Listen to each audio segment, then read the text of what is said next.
There we go.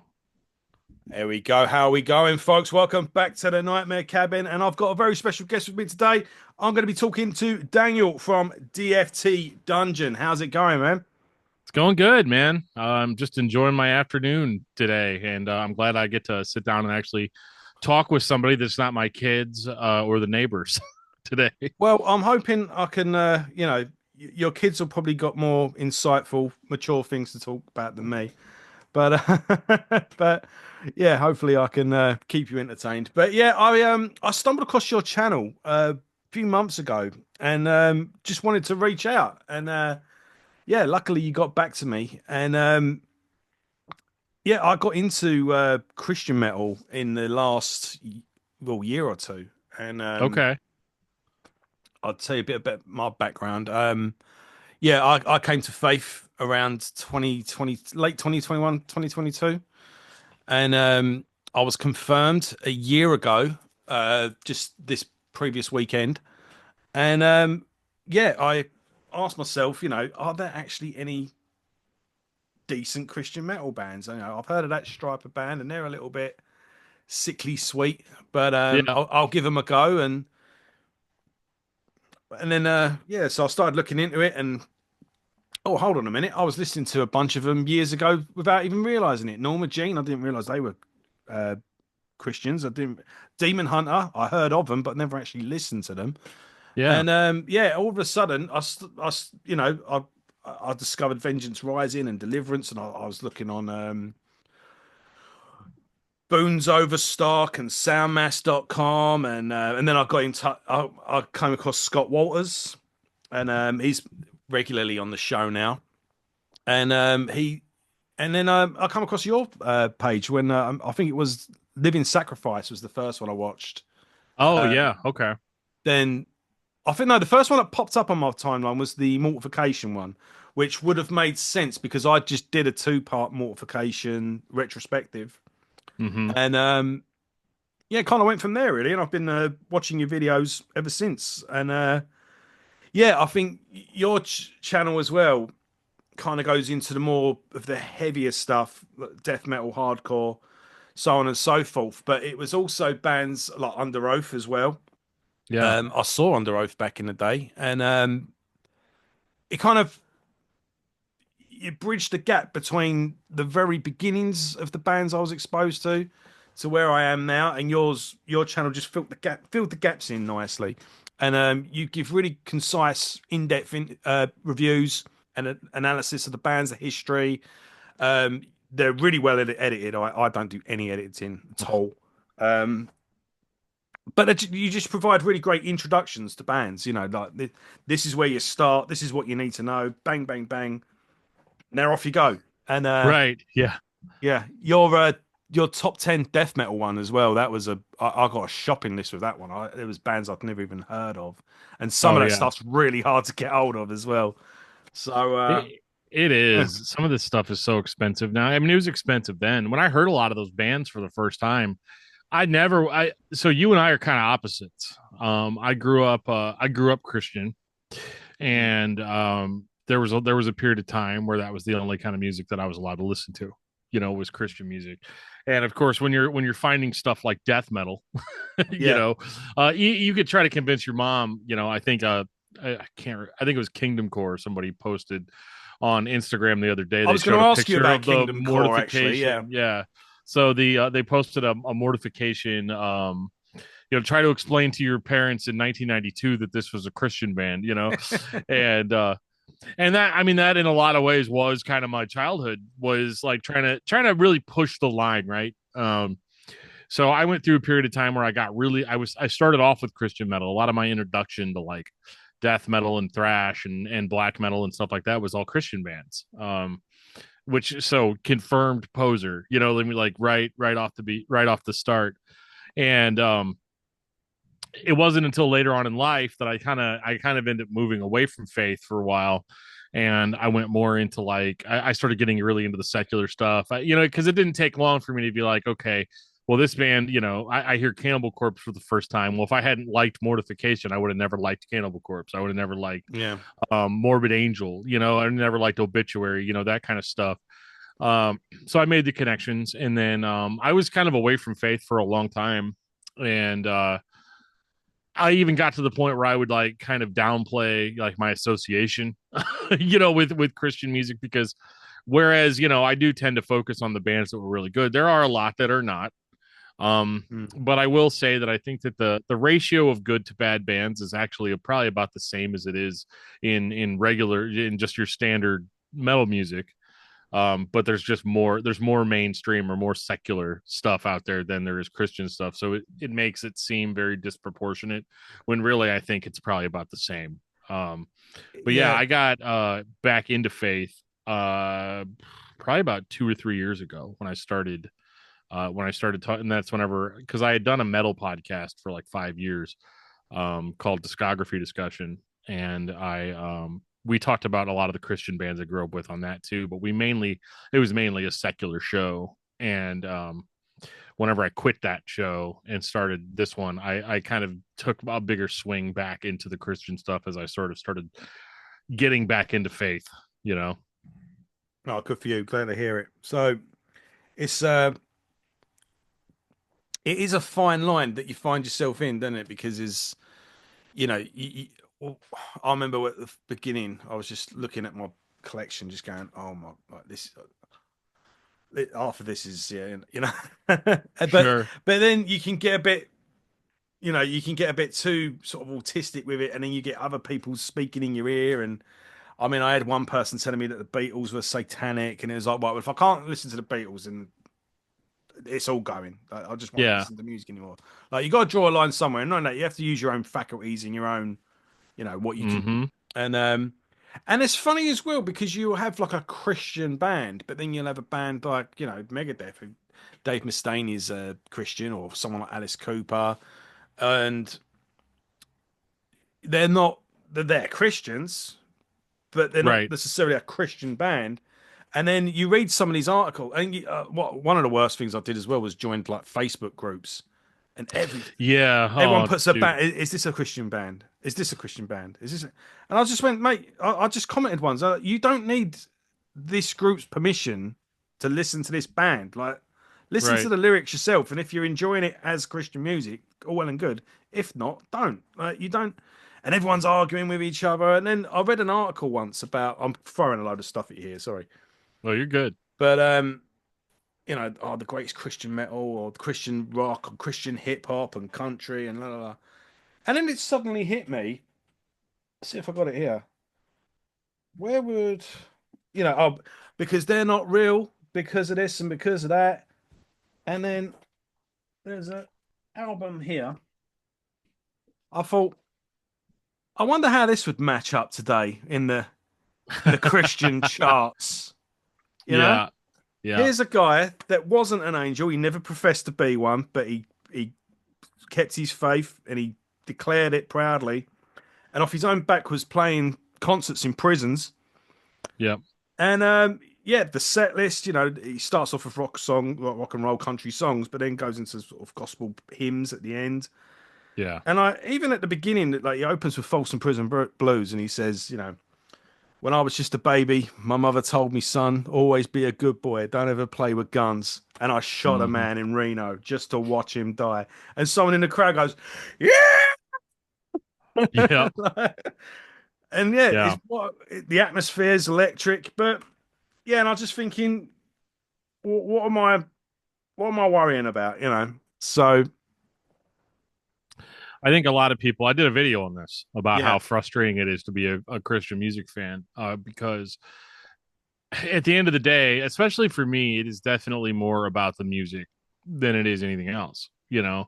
Um, because I've kind of gone from I started off that way. I used to be very like I'd buy a CD and I would open it up and I'd go all the way to the back, and if every single member of that band didn't thank Christ in their liner notes, they weren't a Christian band, right? Like yeah, that was kind of my mindset, and a lot of it I think stems, especially in America, like we had kind of this, because I grew up in like basically like between 1985 and 1995. There was kind of this, we had just kind of come off of the Satanic Panic, where everybody was like terrified that rock records were satanic, and that there was backmasking. I had a pastor show me a bunch of VHS tapes called Hell's Bells, which was supposed to carefully explain to me how all rock music and that was satanic, and that the beat and all that, and all the and it's that sort of mindset. That's how you get somebody telling you that the Beatles are satanic, right? Yeah. Like, well, if you look at the like, John Lennon is standing at this very particular angle in this one photograph, which shows that he's actually aligning with Satan, and like just that sort of weird stuff.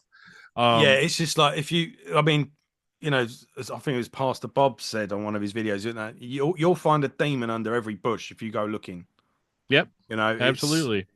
and Beatles was just an example as well. It's just when again when you're looking for something like that, you will find if he who wants to sing will always find a song, and if Sure. someone's looking, so and it's when someone's like, look, well, he prefer he hasn't said anything. Well, if he says or doesn't say it, that's just proof that he is, because he's one in secret, because he's a Yeah, secret it's society, just and it just goes on and on and on. I just found it better just to distance myself from certain people, because some people you're just never yeah. going to please. Yeah, I kind of tend to stay out of the groups and stuff because I grew up on them. So like back then, I grew up in kind of this like youth group culture, between 85 and 95. And so it was a lot of like um we went to a really extreme conservative church that was very, all rock music is evil. Um my mom and sister, had to wear skirts. They weren't allowed to wear pants, like just all there was always, we basically lived in fear of the world, that we lived in. And so like it's sort of this, I think that is where this kind of culture of fear, this idea of like, well, there might be a hidden message in this, or it was always like, it was always done in a way where we were always trying to justify the things that we liked to our parents or to our pastors. And I think that's where a lot of this stuff sort of translates, because when I first got online, it was all message boards. Mm. These exact same conversations were going on in message boards. There was one called firestream.net, which Scott Waters would know about. He was in there. It's funny you mentioned Scott Waters. I kind of grew up reading his website, Oh, really? No Life Till Metal. Yeah. Yeah. I would go to like to find out about bands or whatever, because like back when I first found his website, the internet was a little bit different. Like you only knew, I remember when I first got on AOL, I only knew about like 5 or 10 websites, that I would just go to and check for updates randomly. There wasn't like an endless feed like there is Like, now. yeah. So like I'd go, and yeah, Scott just had all these bands. So when I was learning about Christian bands, especially, Scott's page was the only one where like if I want to know more about Tourniquet, Mm. I'm gonna go to Scott's page and read what he thinks about all of the Tourniquet records. And so that was kind of in a lot of, especially early on, that was kind of my beginning of like sort of finding out about bands, because growing up I just sort of believed that rock music, when I was really young, believed that rock music was bad, and if it was something that I enjoyed, I had to like hide it, from everybody. Yeah. Yeah. It's So it funny was as well because people, it's so hard to say to like, explain to someone who's a bit younger now. Music wasn't a click away. If you heard of a yeah, band, you had to track that album down, and you that thrill of finding it in a record shop. Yeah, they've got it. And yep, there wasn't just and then a week later or a couple of days later, it's in your mailbox. yeah. It's we had to work for it. These bands were hard to find, especially because like I was getting into a lot of this stuff as a teenager, so like I didn't have a credit card. Yeah. I couldn't go on eBay and order albums. I For a while there, my sister somehow, she's a couple years older than me. I don't think she had a credit card, but she could order stuff from eBay. So I started slipping her, notes of, I'd get the cash together somehow, like cutting grass or whatever. And I'd give it to her, and then I'd have her buy, because I think some of my first Zayo albums that I got that way. just having her order them on eBay because I couldn't find them in record shops. And like Christian bookstores would have Christian music, but I didn't know that right away. I didn't know that I'd go to a Christian bookstore and buy a Living Sacrifice album, or buy a Zayo album. And it's funny when you look back at what the prices were on some of the CDs. It was like $18 for a CD, that you didn't even know it was good because, like you said, we really couldn't preview the music. We might get like maybe a few seconds, maybe 20, 30 seconds of a song to determine if we liked that band enough to buy an album. Mm. And so you're always taking a risk, you know. Yeah. Especially in those early days, I would just buy records because I didn't know what they were. I didn't even know what they were going to sound like. I Mortification, I had no clue. I bought the album based on the cover. Yeah, and you're more likely to invest in that album as well. And it's like, well, at first listen, if you're not into it, you'll listen to it again and again to try and get your head around it because it's like, well, I've got it now, and Yeah. you Well, and haven't that's just got this. also. Oh, go ahead. Sorry. No, that was it. Yeah, No, it's especially like Mortification's a perfect example too, because like Mortification, it's really going to depend on which album you got. You know what I mean? Like, and so if you get, if you're lucky and you get the one of the first 3 or 4 Mortification albums, you're gonna probably have a good time as long as you're familiar, enough with death metal and that sort of thing. But my first Mortification album was Hammer of God, which I still think, like to this day, is a good album. But when you compare it to, some of Hammer their of older God's one of the work, better later ones. Yeah, yeah, yeah, and it's a lot. It's one of the better of the later ones, I think. Um, but it is hard because I think that's also where, like, especially in that time period, like the '90s or even the very early 2000s. This is why you see Christian music fans sort of get this reputation for liking music that's not very good. And the reasoning behind that is some of it isn't very good, but maybe it's all that we could get. You know what I mean? Because yeah, it was a long time into my teenage years. I don't think I started listening to like secular music until I was like maybe 17 or 18, right? So before that, like, Zayo was as extreme as it was going to get. Norma Jean was as extreme as it was going to get. I had no conception at that time of like grindcore, or black metal, and deathcore wasn't really totally off the ground yet, as a genre. So like it was, you had very limited options yeah, at that time if you wanted to sort of appease the culture around you. So you listen to Mortification and you told yourself that Hammer of God was as good as Ride the Lightning, like, and you knew in your heart that it wasn't true, but you had to believe that yeah. I in mean, I order to kind of get by it. I have found some albums that do sit among my favorite albums now. I mean, I think the first 2 Vengeance Rising albums easily go head to head with whatever your favorite thrash metal album Oh yeah, is. it's like in the Um, Creator Sodom kind of. yeah, Yeah. yeah. And I did a video on them as well, and I just said, look, the amount of magazines and articles I've read, the 100 best thrash metal albums, 150, best thrash metal albums, and that hasn't even been mentioned ever. Yeah. Yep. And I mean, in a way, they kind of do it to themselves. They do kind of ghettoize themselves a little bit and preach to the choir, which I'm sure you've come across. But Oh yeah. excuse me, but it's still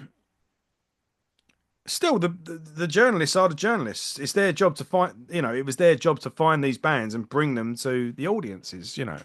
But but again, it's still to this day the one thing that you're allowed to just completely bash, you know, and Totally, or ignore, yeah, where the ignoring it is I almost was so worse in a open-minded way. and tolerant, but that was the one thing you can openly just be prejudiced against, Oh yeah. and the amount of bands that they still just beat their chest and act like they're so brave, and Yeah. I've noticed it, especially the last couple of years, and I was one of the worst. I'm the first to admit, you know. But yeah, especially now, just like, oh, shut up, get something original to say, you know. Yeah. Um, Yeah. It gets old, hearing the same sort of rhetoric. It's weird too because there was a period of time in the 2000s where Christian music became relatively accepted and popular. It was a pretty small I would say probably between 2001 and 2010 there was kind of this like because it's right because POD Satellite came out on September 11th 2001, and everybody sort of flocked to we yeah, always say that 9/11 killed new metal, because in a lot of ways it did. um People started looking for like more positive music with a more positive message, and then there was POD with their with their record that was very shiny. I still like that POD record. It was a I huge mean, Alive was breakthrough a great for. song. I mean, that was just Yeah. an uplifting summer song. You just Yep. didn't, regardless of where you stand. And I remember seeing POD open for Korn. I went to see Korn the day I left school on Yeah. the Issues tour, and POD were the opening band, and yeah, Southtown was the big song Yeah. from them at the time. And yeah, I was, it didn't matter one way or the other. And but I remember when I started getting into sort of heavier music or music that wasn't quite as mainstream. So I started with Korn and Cold Chamber, Slipknot, so on and so forth. And then so I think everyone gets into music on like a surface level, and then they start going down whatever rabbit hole they get down. So Yep. I started getting into the hardcore scene, and I guess what would go on to become metalcore with Trustkill Records, and Hmm. so yeah, Poison the Well were massive for me. You had that first Kill Switch Engage album, the one Alive or Just Breathing, Yeah. 18 Visions, and then yeah, you had bands like Norma Jean, and Norma Jean, the vocalist, went on to form the Chariot, and that first Chariot album to this day is one of the heaviest albums ever. Yep. Yep. Um, Zayo, I wanted to speak to you about Zayo as well because they are such a confusing band with the amount of lineup changes and stuff. I think it Sure. was I'll have to look the album up. I was in a car and there was awesome song was playing. I was like, "Who is this?" And they went Zayo, and I bought the CD. And to this day, that song that was playing in the car at the time is that wasn't the CD that I bought. Interesting. Okay. But yeah, there was Norma Jean. But hardcore kind of was a bit ideological anyway, because you would have like bands like Earth Crisis, and they would talk about veganism. You had a lot of vegan bands, Archangel. Yeah. Um, yeah, it was Earth Crisis. Then you had like your Krishna bands, like Youth of Today. You had the whole Yep. straight edge movement anyway as well. So to have a band that was Christian, it was just like, oh well, they do that, that they Yeah. and it was.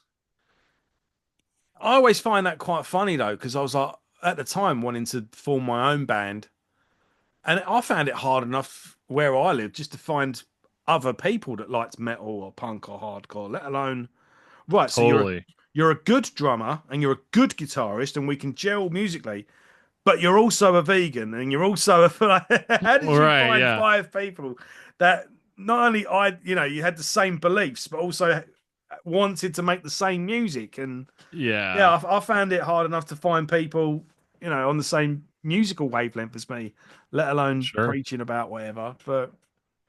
But yeah, what were some important albums to you that you still listen to now? Yeah. I mean, a lot, a lot of the bands you mentioned, I mean, Poison the Well. I mean, look, I was just started watching your Norma Jean one the other day, and your Ludacris, Yeah. um, Ludacris, one as well.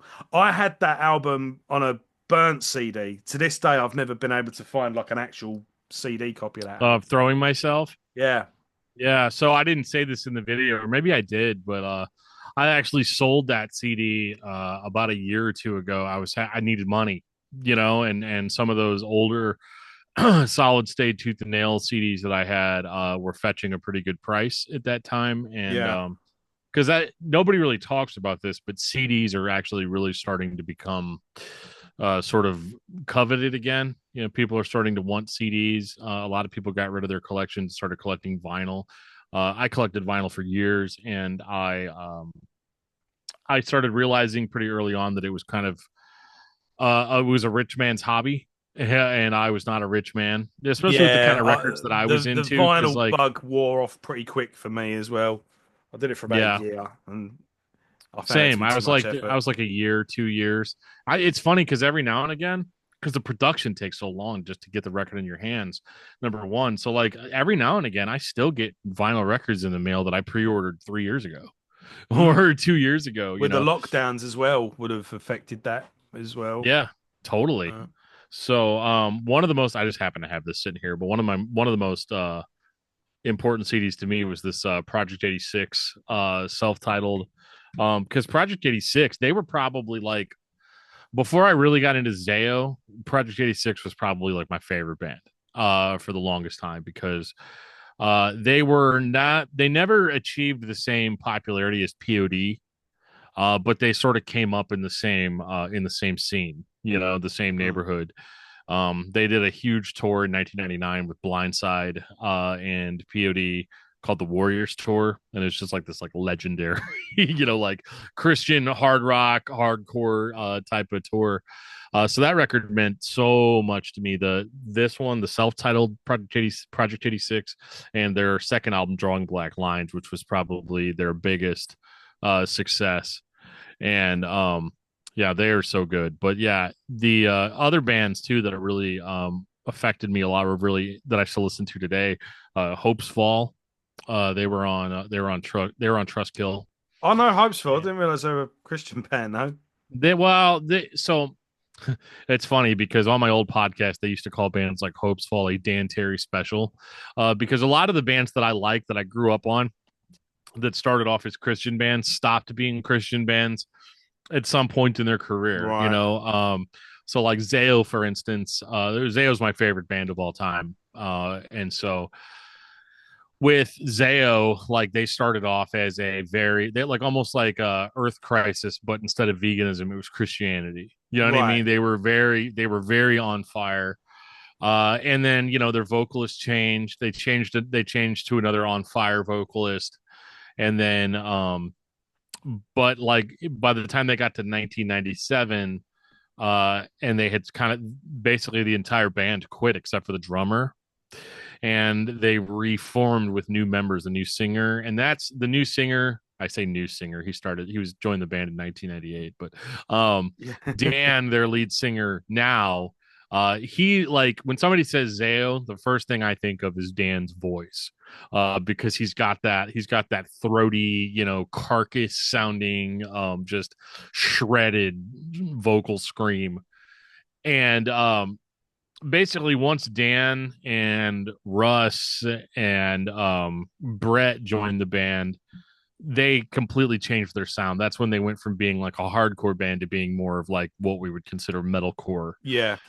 now.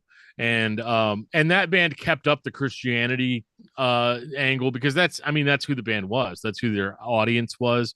But over time, band members kind of came and went, and they sort of just, you know, either the people that were in the band that were Christians before, either, you know, had a change of heart, or something along those lines, and just decided that they weren't Christians anymore, but they kept the band going anyway, which I'm thankful for, because I think a lot of the newer Zayo material really kind of blows the old material I out of the think it water. can be a bit of a, it can be a bit of a, what's the word? It's a bit of a heavy thing to carry because, especially when you're playing this type of music, you're getting it from every angle, aren't you? You're Yeah, you're making too Christian for everyone else, and not right? Christian enough for, yeah. For your actual fan base. Yeah, your fan base, Christian fanboys don't support you. They do and they don't, right? Because there's definitely things that like I wouldn't have, you know, and I hope this comes through, but like I wouldn't have a YouTube channel without the Christian scene. You know what I mean? Mm. Without those people subscribing to my channel and commenting on my videos and that sort of thing. So like I don't have any ill will but at the same time, you're also under a microscope. If I started using a whole bunch of profanity in my videos, and I started, which I used to do, if you go far enough back, you'll hear me say stuff every now and again. And it wasn't until the Christian people in the Christian scene reached out to me and they're like, well, we're not really sure if we want to watch your channel or not because, you said this word in a video. And it's like, well, I'm not going to go back and edit one word out of a 45-minute video or whatever it is.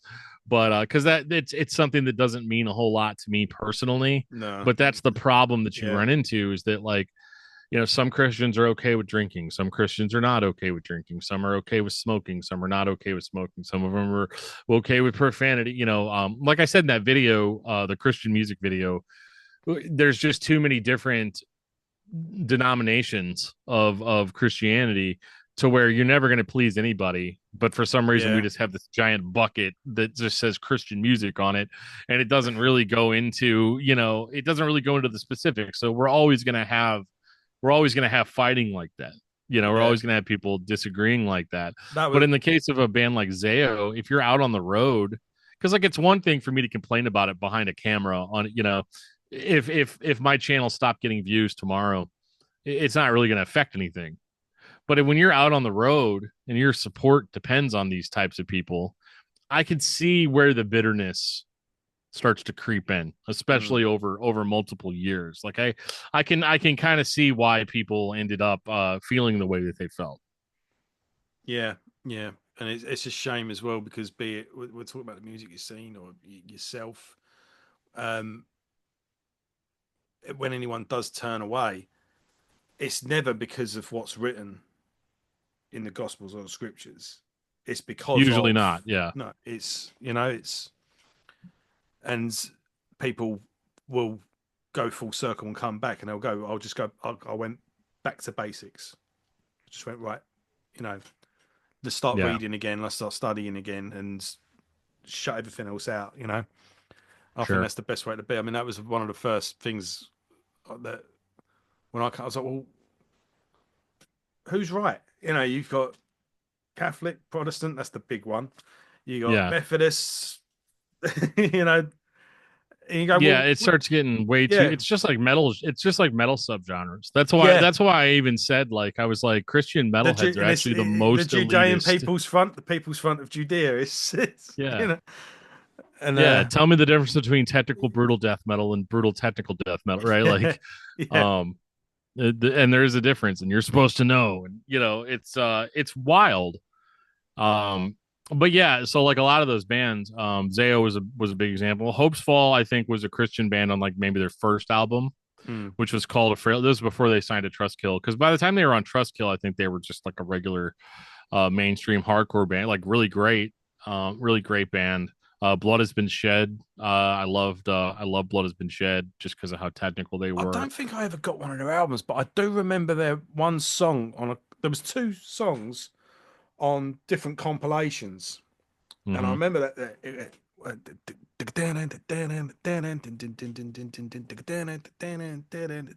And when it kicked in,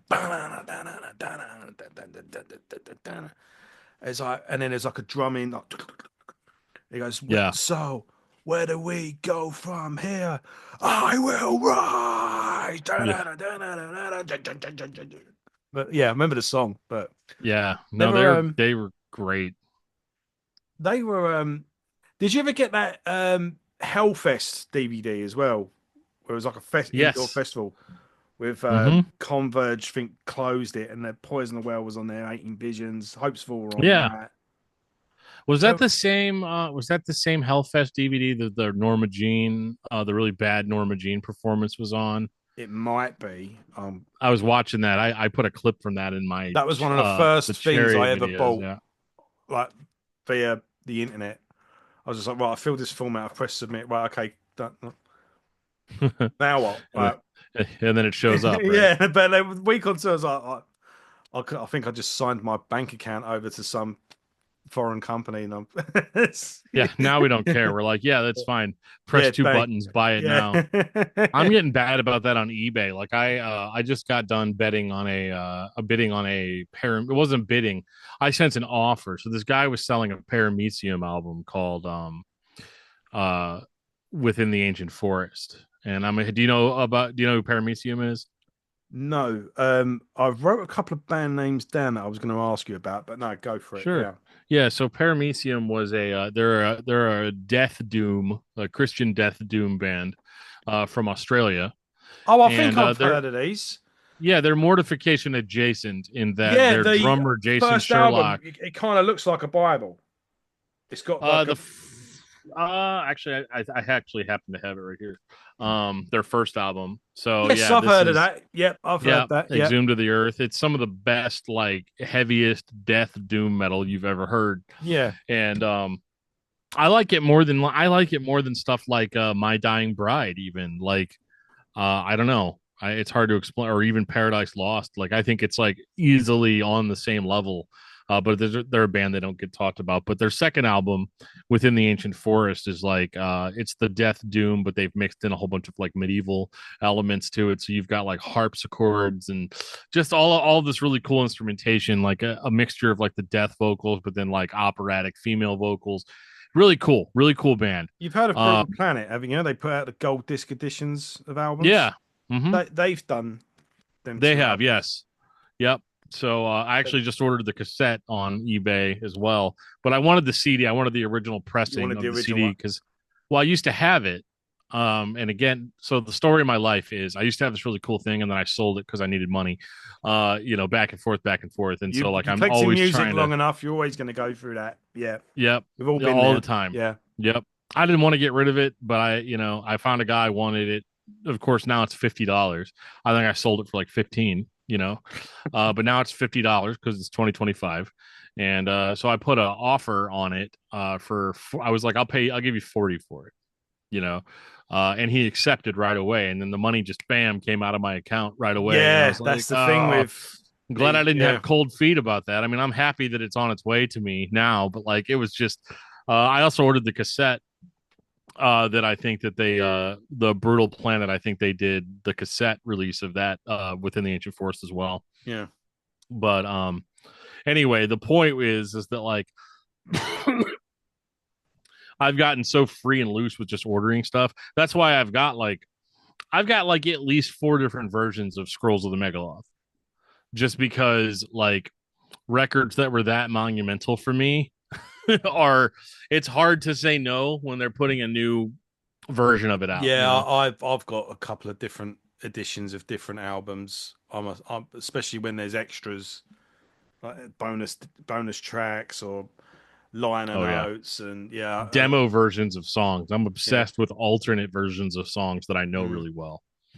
I'm a sucker for a Um, live gig as well. If the bonus disc is a live show, oh yeah, absolutely. Take my money. Yeah, I'll yeah. sit there and watch it. What are some bands you're gonna ask me about? Um, Pan Pantocrator, Pantocrator. yeah. Yeah. What? So I'm not big into Pantocrator, but I have one of their CDs. I think it's called Blood or Yeah, Blood. And it is one of the most like it's not like brutal in the sense of like pure heaviness. There's definitely like heavier death metal bands, but it is so their earlier stuff is so depressing. Like it sounds like how it would feel to lay down headfirst in a ditch. yeah. Which is cool. It's like it's what they were going for, I It think. seems yeah. It was quite it's very Swedish death metal from Oh yeah. and yeah. I mean, I was just looking up the Zayo album that I had, and it was Yeah. the Funeral of God, Funeral God, yep. and I don't know. I don't think I was too got that into it because I remember hearing this song on the thing, and I was like, I couldn't find the song that was playing on the CD that was in. I was in this person's car at the time, Huh.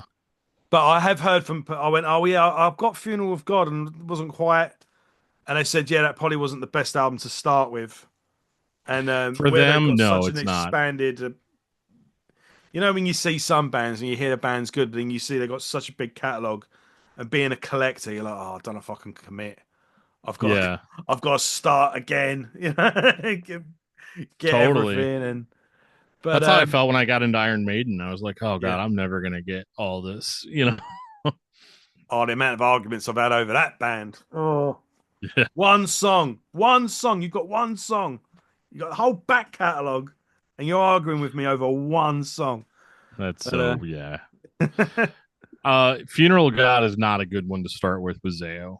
yeah, Just because it's more I call it Zayo's pop album. Because it's the first time where you really start hearing like a lot of like clean vocals thrown into what they're doing. All of the songs tend to have kind of this like verse, chorus, verse sort of structure, and that's not like if you're a longtime Zayo fan, that's not really what they sound like.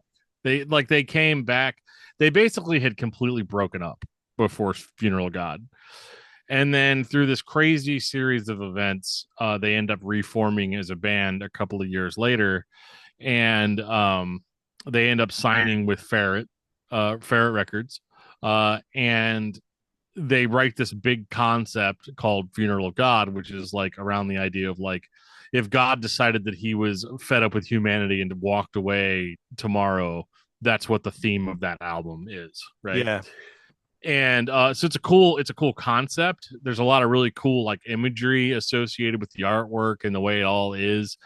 And I do enjoy a couple of the songs on there. I really like Praise the War Machine, and I like The Rising End.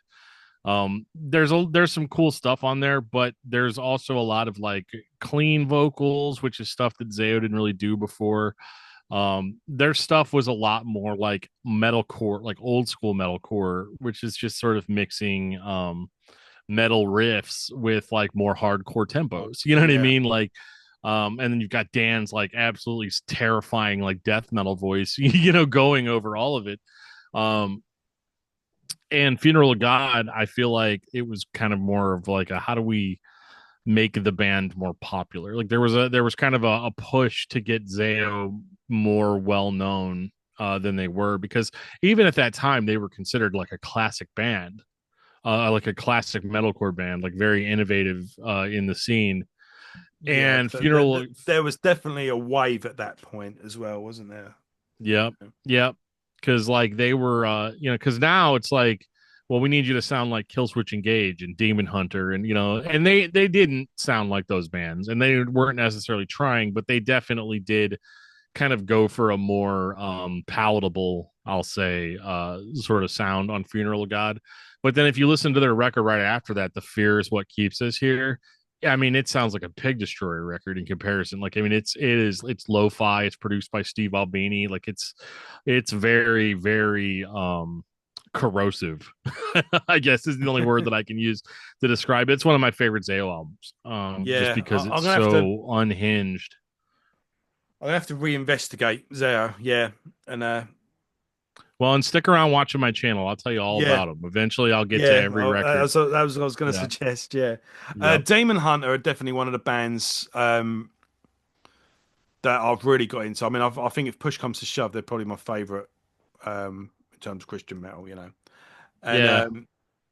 and again, they've gone through. I do intend on doing a retrospective on Demon Hunter at some point. I don't know if you want to jump on board for that one. Yeah. I mean, I've always got a lot to say about Demon Hunter. Some good, some bad, some Well, again, it's indifferent. such a long catalog, but there's so many different Hmm. mixtures of different styles and genres and everything. But I do think overall, it's just a great collection of songs. That band know how to write great songs. Yeah, they're the most well-rounded, I Yeah. think, Christian metal band. They're definitely like if somebody comes to you and says, I want to listen to metal, but I don't, but I want to listen to like Christian metal. Demon Hunter's a really good first recommendation because it sort of covers all the bases, right? Because when people tell you they want to hear metal, it's never entirely clear what they mean, right? You can't Mm. immediately go and show them, Vengeance Rising, because that might totally freak them out. You know what I mean, or Yeah. something like that. Whereas Demon Hunter has enough like radio rock appeal, and not all the time. There's And yeah, definitely they still got a Demon nice Hunter center, and songs. then you can go either way with Mm-hmm. them. Yeah. Demon Hunter's an interesting band. They were one of the first like Christian super groups kind of that came out of that scene, because like the Clark brothers that started Demon Hunter, Ryan Clark and Don Clark, they were in a band called Training for Utopia.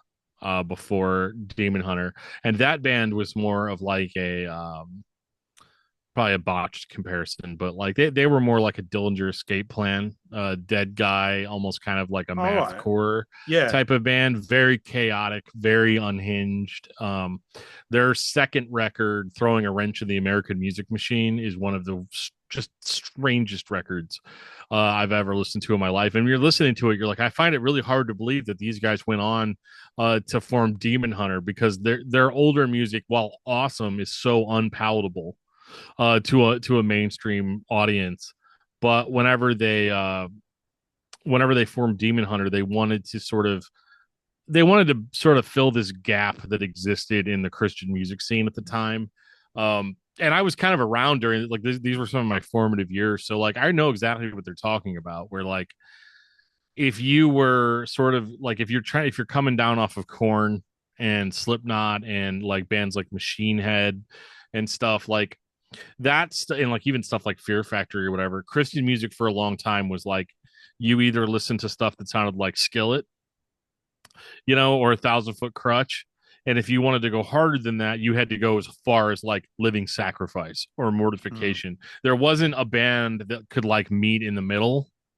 And I think for the most part, that was sort of the intention behind Demon Hunter, was to kind of fill that hole, to have a band that was had a big enough diversity in sound to be able to do well and to attract a lot of people. And it absolutely worked. I mean, they started off as kind of like a part-time thing, and they did massively well just by having a little bit more diversity in their sound. Yeah, yeah, yeah, and they're a great band, and they've certainly mission accomplished. Yeah, for sure. I'm just Deliverance is another band I've got Yeah, into. Another band with a massive catalog. I think the first two albums for me are A particularly plus. Yeah, yeah.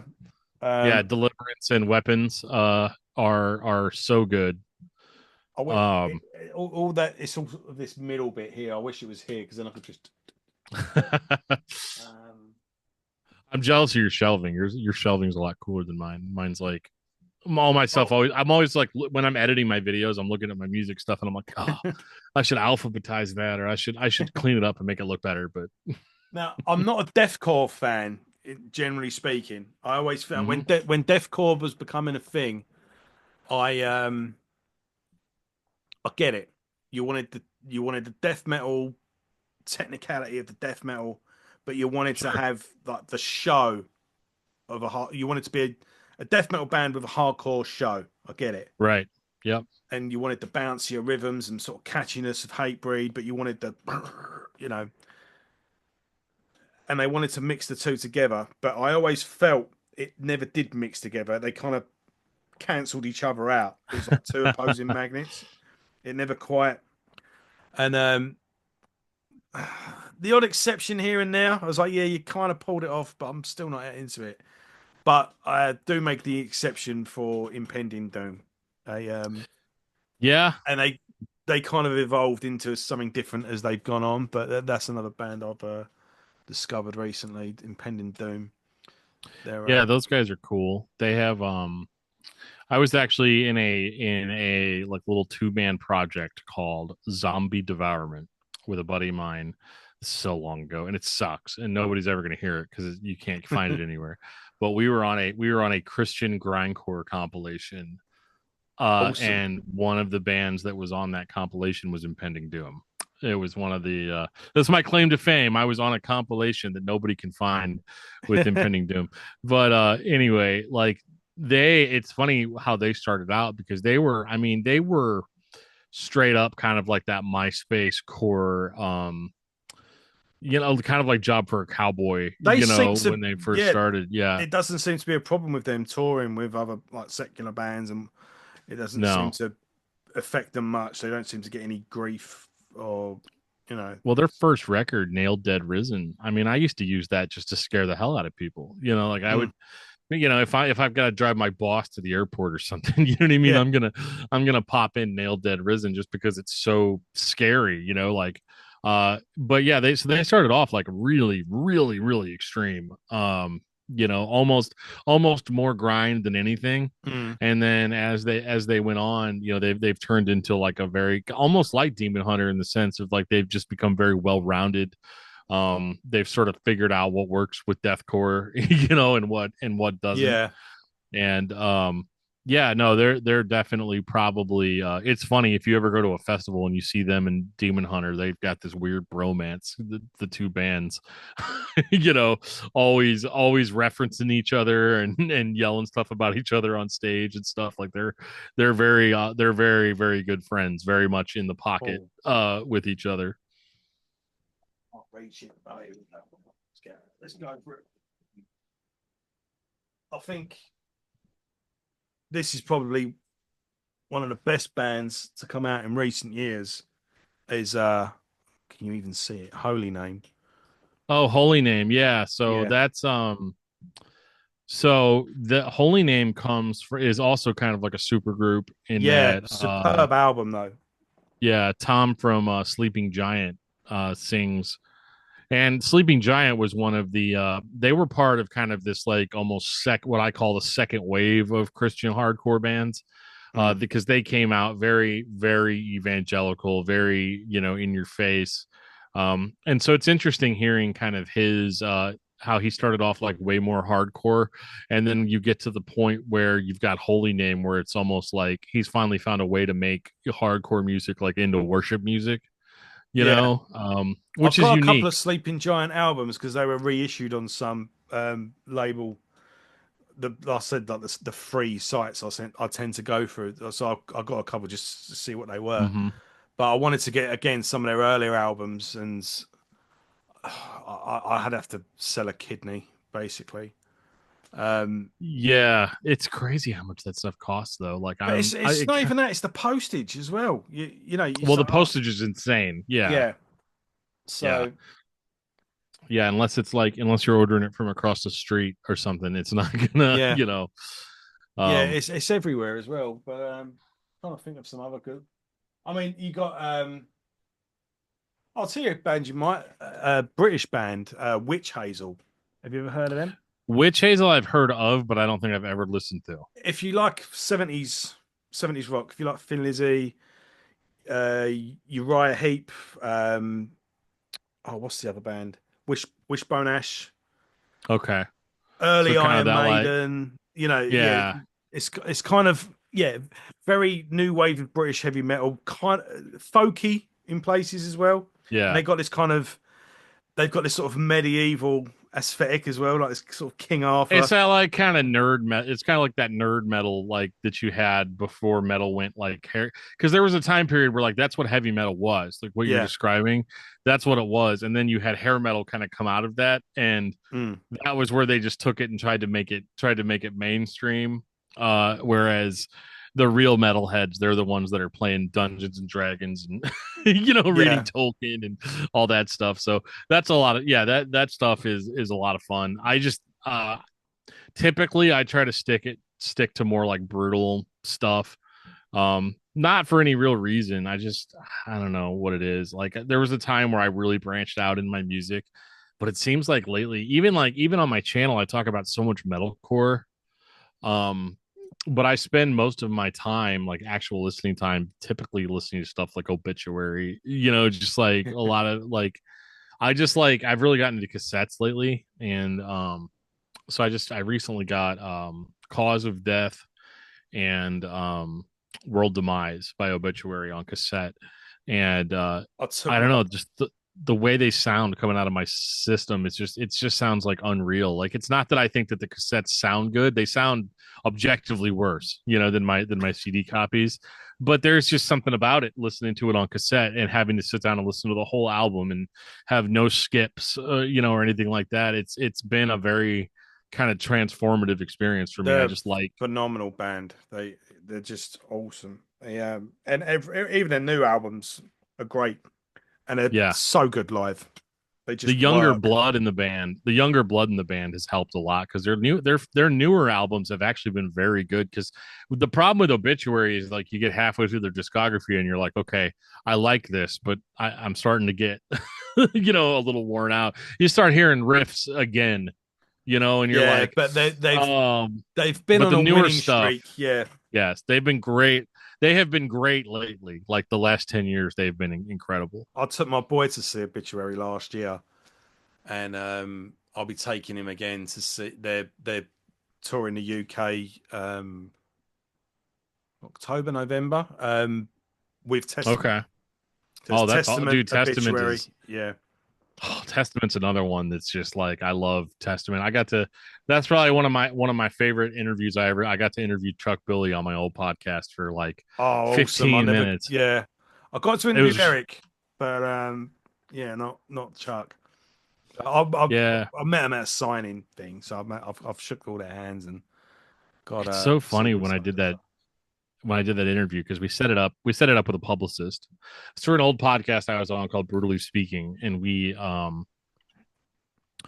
had set it all up through the publicist, through Nuclear Blast or whoever, and the publicist. It was right after Chuck Billy had COVID, Oh right, yeah, and he had recovered and had started doing interviews again, and the publicist is like, do not bring up COVID or him being sick or anything, in the interview. It's so funny because like I think sometimes publicists or record labels, they don't really understand like what I do, or they don't understand like what the podcast is, or even YouTube. They don't get that like we don't do this for a living.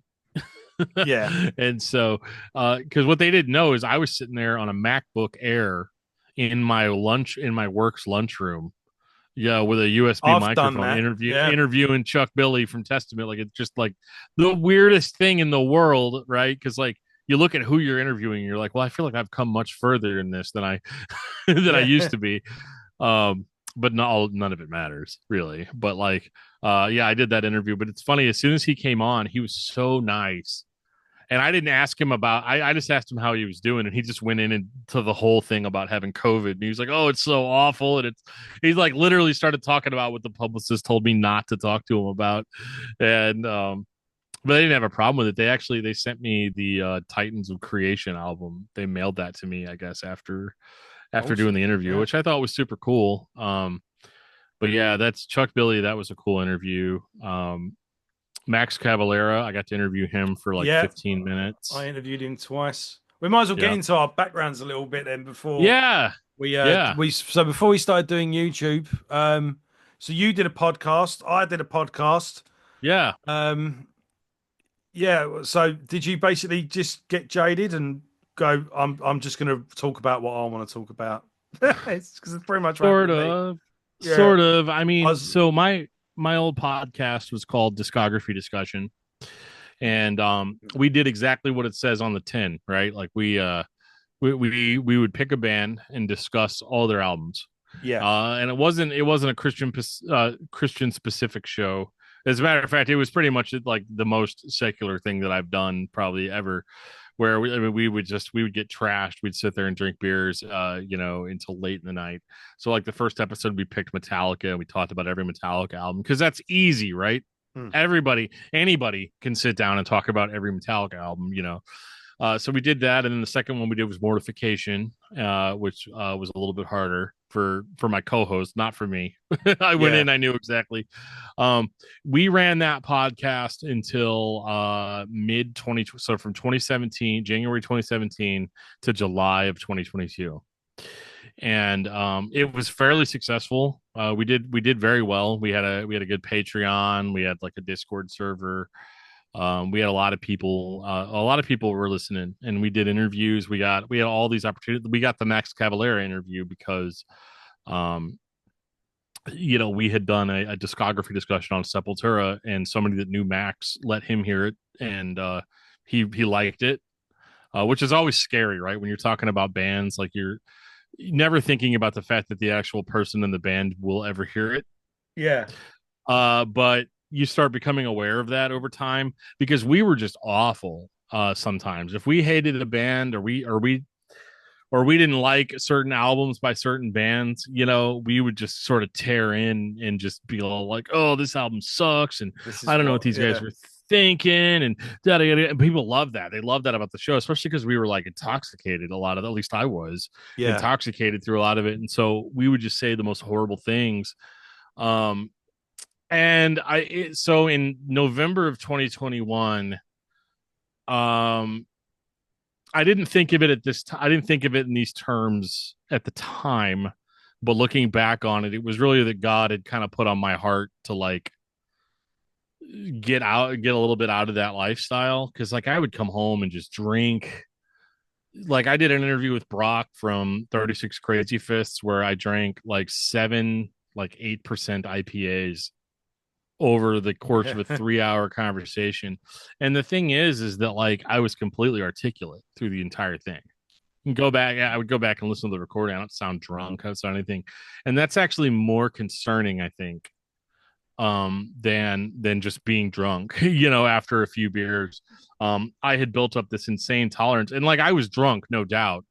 But my as far as my speaking voice and Yeah, everything, you feel all right, but there's no way you'd pass a breathalyzer test if you know. no way, right? Yeah. And so I started getting really kind of like I started caring a lot more about how I was being perceived Hmm. by the audience, and I didn't want to be a cartoon character, And so I made the decision to stop drinking in 2021, and so I've been completely alcohol free since then.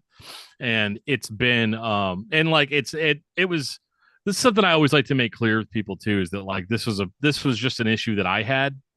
I'm not Yeah. like anti alcohol or anti. It's just it was something that I just couldn't handle personally, very very gracefully.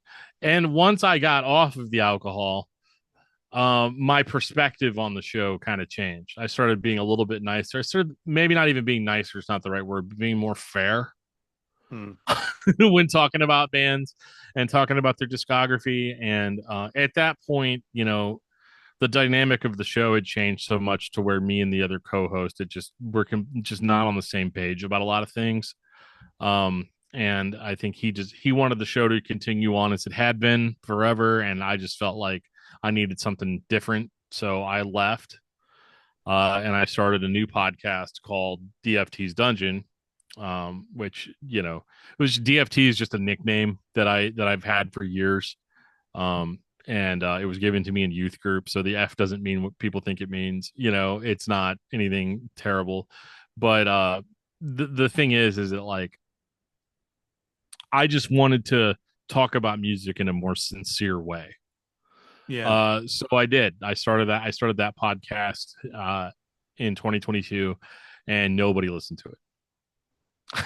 you know, I was like, because discography discussion fans, they'd go and listen to it and they'd be like, oh, what is this? This dude's like talking about how this record made him feel or how it made it, like it Yeah. was very much like in my feelings. I would talk about things that were bothering me, and it was just a lot more real, a lot more personal. Some people responded really well to it, but a lot of the metal fan base didn't really as much.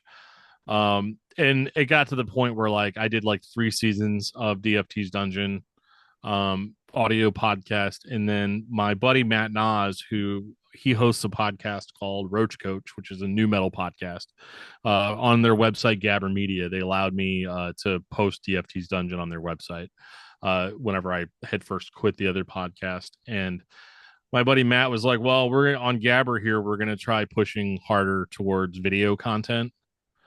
And I was a little bit hesitant to do it because I was really wanting to quit Yeah. because I felt like I was wasting my time. Like nobody cares. So he's like, well, just try. He's like, try making your next couple episodes into videos and see what happens. So I made a video about Norma Jean, Bless the Martyr, Kiss the Child. And if you go back and watch that video, like I'm totally still a podcaster in that video. Like I've got my big headphones on and I'm wearing glasses that like have reflections all over the screen. Like it just looked bad. Like I didn't put any effort really into the video component at all.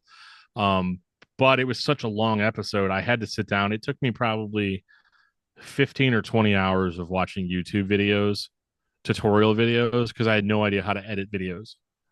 Um, and so I just sort of had to figure it out, trial and error. But for whatever reason, the YouTube gods were kind to me, and people watched the video. And because you kind of go in when you post your first few just not expecting anything. Yeah, And so the Norma Jean video did significantly better than I was expecting it to. So I made another one on Under Oath, and that one did gangbusters as well. you know, and then I did another one on Zayo, and like here we are today. I just kind of never stopped. I yeah, take breaks every now and again when life gets in the way, but that's kind of how I ended up here. I was basically about to quit, and then I realized that the kind of content that I was making was much more suited to the video format. yeah. Well, I think you've landed on your feet anyway. With I've not heard of your other stuff, but your channel I really enjoy, and it's a trip down memory lane as well as an education, and Yeah. everything's perfectly edited and everything's the right length, and yeah, it's a treasure trove. It's a treasure dungeon, shall we say? But Dungeon, that's right. but yeah, man, it's I had a similar sort of thing really. I used to do a show called the Rock Show with Gully and Joe. That became the Metal Show with Gully and Joe, and we used to Okay. do a podcast. Well, it was a radio show and podcast really. Not quite sure where it stopped being one and the other, but we did actually start doing a radio show on an actual radio station at one point. Yeah. Um, but we would go out like on an internet radio, and I was writing for a couple of pod like websites as well, and so I kind of jumped on the back of that. So I was writing reviews, doing interviews, doing the podcast, and it all kind of meshed in together. And Yeah. then I was writing for Metal Legion magazine for a bit as well. And the Metal Show with Gully and Joe just kind of fizzled out as well. We same sort of thing really by the sounds of it. It just we just it just finished, you know. You get tired. You get It was tired no it after a was no while. hard Yeah. feelings or anything. It was just kind of like I think I've had enough. And he's like, yeah, good luck. Oh, Yeah. he's come on. We still message each other occasionally. We're good. There's nothing bad. It just when it comes to the end, it's the end, you know. Yep. Um, but he's come on the show once or twice. He'll come on again in the future.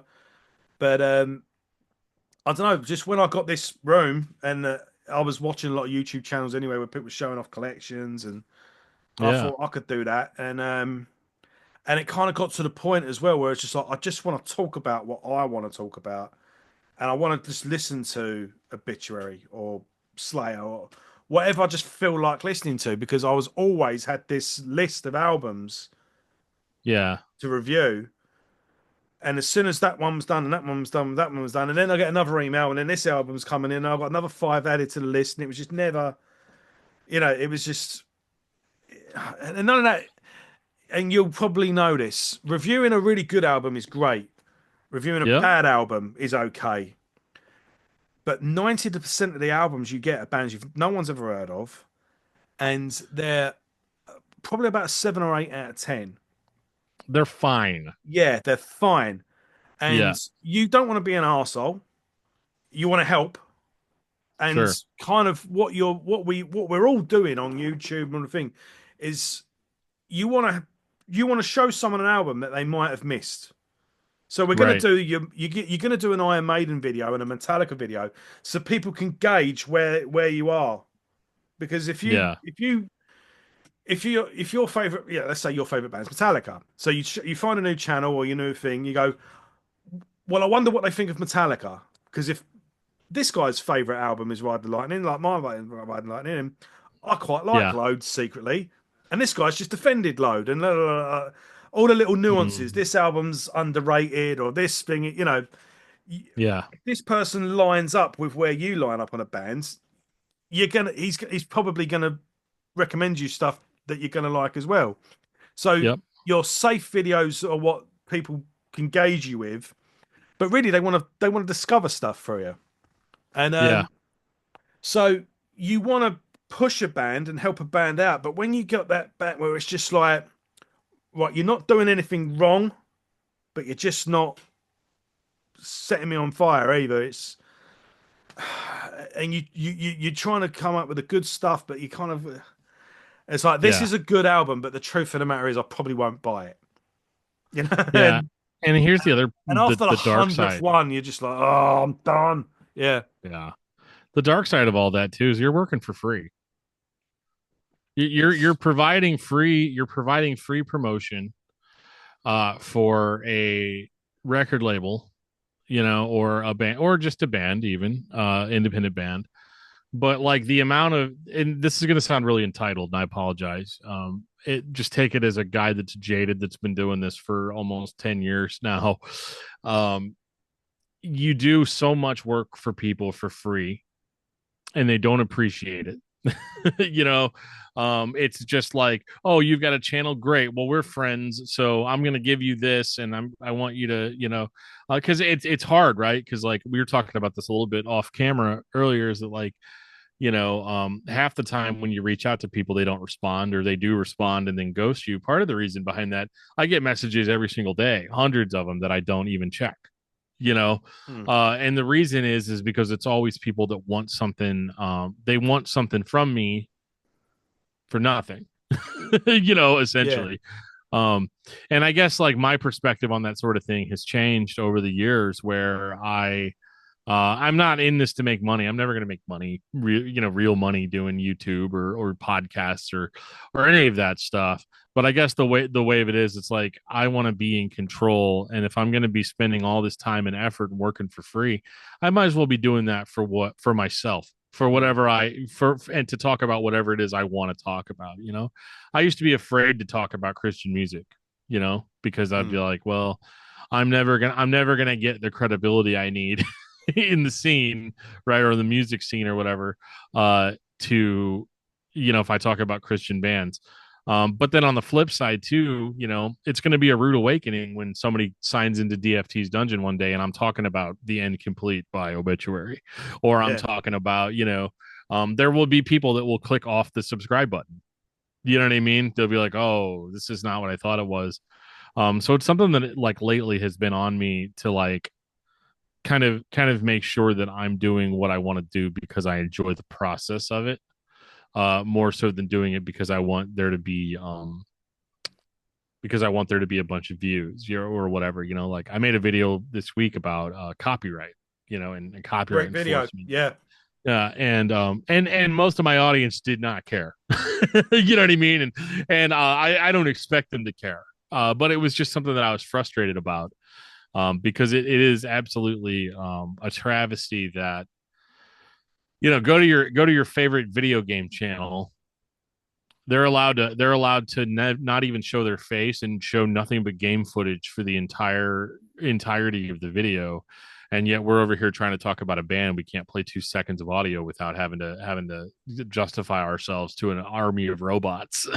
you know in order to do that's that, a it's really good very point. frustrating. Yeah, yeah, that's a really good point. Yeah, I've never thought of it like that. I'm uh, I'm not a gamer myself, but not because oh, one, I just don't have time. But Yeah. even when I did play games, I just wasn't very good at them. So, you I'm a gamer, but I definitely don't have time. Like, you know, uh, that's been the whole thing. It's like, and I want to keep making videos like that where I'm just sort of giving opinion on stuff, because I think it's important that we use the platforms that we've built to not to please our. I hate to say this like this because it's weird, but like to please ourselves first before we're caring necessarily about YouTube analytics. And I could do an entire it's a podcast thing, isn't about it? how. When you see those numbers and then you see and you think, oh, I've got a really good idea for a video, and the last couple have done really well, and I think I'm going to crack it with this one, and then that one just bombs, and you're like, oh well. Yep. And yeah, the my most, and then I remember one of my most viewed videos is about John Bush with Anthrax, and Yeah. it was just answering a Facebook question. It was just someone posted in a group, "Who do you think the better singer is?" And I always had this bone of contention. I think, and it was a provocative headline, Anthrax and the biggest f up in metal, and I do think it Yeah. is they effed up big time getting rid of John Bush because Yeah. they treated John Bush like like it was the Blaze Bailey situation in Maiden. Yeah. Anthrax weren't at a career low at the time. In No. fact, they were just got a resurgence, and they completely Yeah. flipped the table and got joined the. Horrible decision making. Yeah. Yeah, and I just thought, why am I going to type a comment? I've got a video. I'm just going to do a video. I did the rant, didn't think twice of it. I just ranted, put it Mm-hmm. up, shared it, thought nothing of it, and it got thousands of views and loads of comments. I got everything from finally someone else has said it to "F you, you don't know what you're talking about." You know, Yeah. Those are and, my favorites, man. yeah, and I I love was the like, angry comments. I didn't even share it. To this day, Yeah. I've not shared it, and I used to put a video up and post for an hour, all these different groups posting it. Yeah. And I get blocked on Facebook because they think I'm a bot. Just don't do it. Yeah. I honestly like this is something that so I've been following a guy named Seth Werkheiser on Substack who runs a newsletter called Social Media Escape Club. All right. And Yeah. what it's about is basically like these social media platforms, they're not here for you. They're not here to help you. They're here to serve their own Mm. means. So you know, how come whenever you like I can't tell you how many times I've gone into a Christian metal group and posted one of my videos. And in my mind, I'm like, this is a slam This dunk. is There's it. Yeah. nobody else on, yeah, I'm like, there's Yeah. nobody else on YouTube right now talking about these albums the way that I'm talking about them. It's not even to toot my own horn or whatever. It's just the reason I make the kind of content that I make is because I know that other people are not making it in the same way, right? So I try to be professional. I try to make it cool. I give it the same amount of. I try to give it the same amount of gravitas that I give, or that I see video game reviewers give, or movie reviewers. I try to, you know, because that's all I. Most of the YouTube content I watch is like 4 hour gaming videos about you know various video games where they do deep dives of like an entire video game. And so I had this thought of like, well, why don't I do that on YouTube with music, right? Um, and you know, obviously, like we've been talking about, I've run into issues with with trying to do that as well. But the bottom line is that like I'll post in a group where it should make sense, and nobody sees it, nobody comments on it, nobody even you know you might get a like here or there, but there's nothing really you then you go into your YouTube analytics and you see how many views you got from an external source like Facebook or something like that, and it's like none, or maybe it's two. And the reason why, it's not because people hate me, it's not because people don't want to watch the video that I made. It's mostly because, well, YouTube is owned by Google and Facebook is owned by Meta, and they don't like each other. Right. So they're not going to show their competitors link, you know, Yeah. to anybody. They'll show it to a few people, but it's like once you start realizing it's not even evil and it's not nefarious, it's just mundane, stupid corporate garbage. And it's the kind of thing where like I was wasting so much time. Like I would take my videos and I would try to chop portions of them out and make them into you know Instagram reels or TikToks and things like that. And it's the same thing. I might get you know 5,000 views on an Instagram reel, and that translates to like no views on actual YouTube, Yeah. right? Or you do a YouTube short, nobody ever I've clicks been on the told original that you've got to video. start making shorts and you got to start on Instagram, and it's just like, oh, Yeah, I can't. I just nobody can't has be. time. I can't be Yeah, bothered. yeah, I think it's just one of those. You're either the kind of person that makes shorts, or you're the kind of person that makes Yeah. long, drawn out videos. And I just happen to be in the second camp. You know, like Yeah. there's It's nothing what I I can't watch. say I make what I things. watch. It's Yeah, just like forming a band. You love music, but you want to hear that just that thing that you think is missing. I want to, yeah, and it's exactly the same with the YouTube thing. It's just like I'm just contributing, yeah. It's a lot easier for me too to just set it and forget it. I recently deleted YouTube Studio from my phone. Mm. Because it always makes me feel bad for every compliment that YouTube gives you in YouTube Studio, they'll say, "Hey, cool, your click through rate's really high. More people are clicking on your video than usual. Oh, but they're not watching it for as long as normal." It's always like it's all Yeah. just a bunch of I backhanded. don't even bother with the analytics page. It Yeah, just confuses me anyway. None of it makes yeah. sense. So No, and it's one of those things that even if it makes sense, it's just going to make you feel bad because there's been plenty of times where I've let YouTube convince me that I did a bad job on something that quite the opposite. The people commenting on it don't think it was bad. The people, you know what I mean? Like the actual audience has no problem with it or whatever, and I'm over here freaking out about something that doesn't even matter, yeah, and so I've kind of gone out of my way to try to sort of simplify my life in that regard of like I don't really, whenever I make videos now, I barely if ever post them on social media, because I know it's just a waste of effort, yeah, and then you spend the rest of the day, especially when you release something new, you spend the rest of the day checking yeah, to see if anybody's responded, and just like I could be spending that time making another video or hanging out with my kids. You know what I mean? Or literally anything else. anything, yeah, Um so that's just kind of where my mindset has been lately with the YouTube stuff. Like I definitely love doing it and I love making connections, like what we're doing here. But as far as the whole like let's get in it to be some major success or content creation titan or any of that stuff, like all of that stuff is just like it's almost just like a carrot that's dangled in front of everybody's yeah, faces. yeah. Well, we're coming up to the 2 hour mark, so I guess we'll start wrapping it up. But this has been great. Thanks for coming on the show. It's been brilliant talking to you. And yeah, you're definitely going to come back on at some point. I think we should For keep in sure. touch and maybe do a retrospective of a band's discography. And it seems you know what you're talking about as well. So yeah, I guess before we sign off, I'm gonna be a pain, but yeah, top 10 albums. Throw them at Oh me. my gosh, 10 albums. Okay. Or make it five, Ugh. or we can make it. No, we'll do 10. That's fine. I got plenty. The thing is that they're not going to be in any particular order because that's That's really what fine. takes That's up all the fine because mental. I've That's what just takes thrown up. it at you. Yep. And you never So know. I'm gonna make some discoveries here because I always make discoveries when I watch your channel. So so Hopes Fall, the Satellite Years.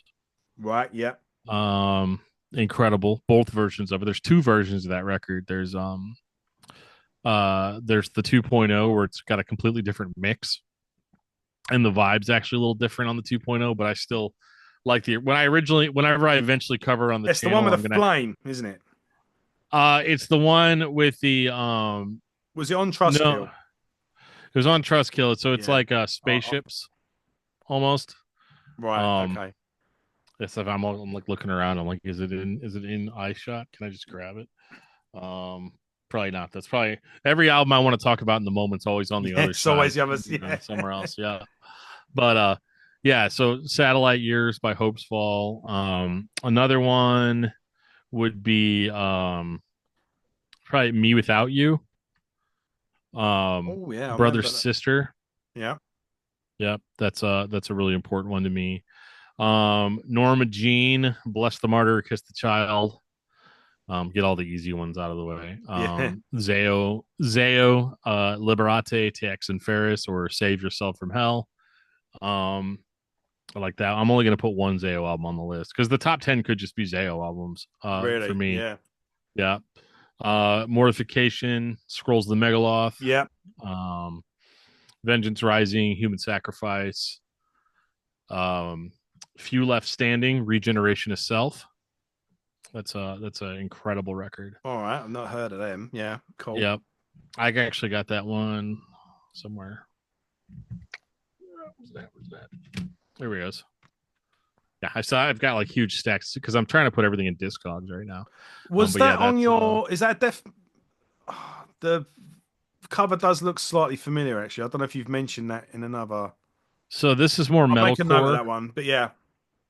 Yeah, this is more like hardcore, like early metalcore. Really good aggressive vocals. It's more hardcore than anything else.